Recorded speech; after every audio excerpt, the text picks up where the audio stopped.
Bonjour les amis, vous êtes la Résistance et vous êtes avec les Gilets jaunes constituants Pays de l'Uropoix. Aujourd'hui, nous sommes fin février 2023 avec André Bellon et nous allons voir la différence entre internationalisme et mondialisme.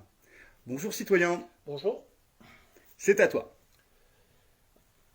Alors, il y a depuis un certain nombre d'années un discours qui tend à nous expliquer que la mondialisation, c'est merveilleux.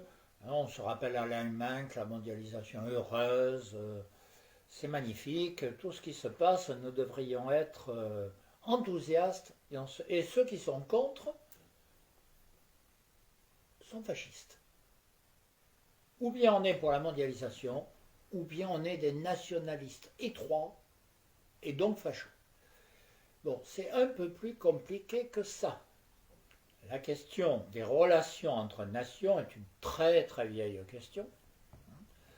Et personnellement, je me réfère souvent à Jean Jaurès, qui a beaucoup développé le concept de internationalisme.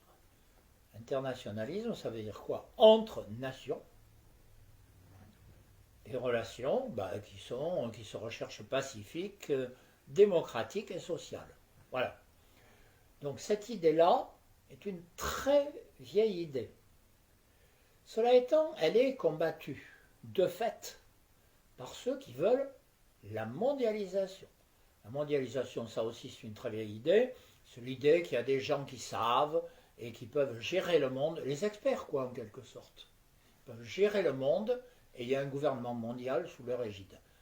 Bon, je pense que cette idée est absurde, elle est antidémocratique d'abord parce que par définition il n'y a pas de peuple mondial.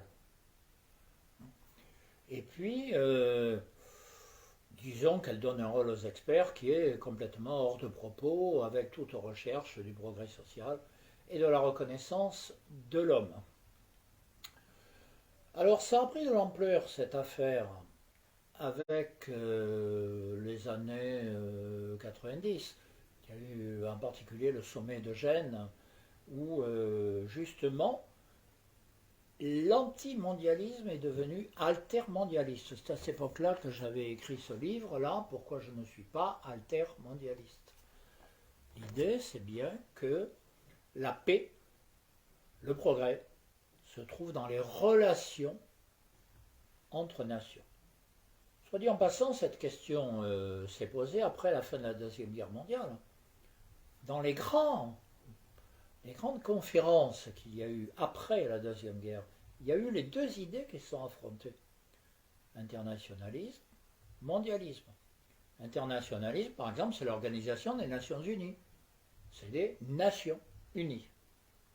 C'est pas le monde uni. Et d'ailleurs, le rassemblement, c'est bien les représentants des nations à l'Assemblée générale. Et puis, il y avait une vision mondialiste qu'on a trouvée plutôt dans les débats sur la monnaie, la création du FMI, le poids du dollar, Bretton Woods, en quelque sorte. Dans cette conférence-là, c'est plutôt mondial, sous l'égide américaine. Et cette contradiction existe, en tout cas, depuis la Deuxième Guerre mondiale. Elle devrait exister avant, mais là, elle s'est manifestée de façon claire. Et je pense qu'il faut en sortir et arrêter de taper par principe sur tout ce qui n'est pas mondial. La nation, ça peut être une expression au contraire très internationaliste. Encore faut-il qu'on le veuille. Et encore faut-il qu'on accepte la volonté des peuples, ce qui est la vraie question qui est sous-jacente à tout ça. Merci citoyens pour cette instruction populaire. Force et honneur, on ne lâche rien.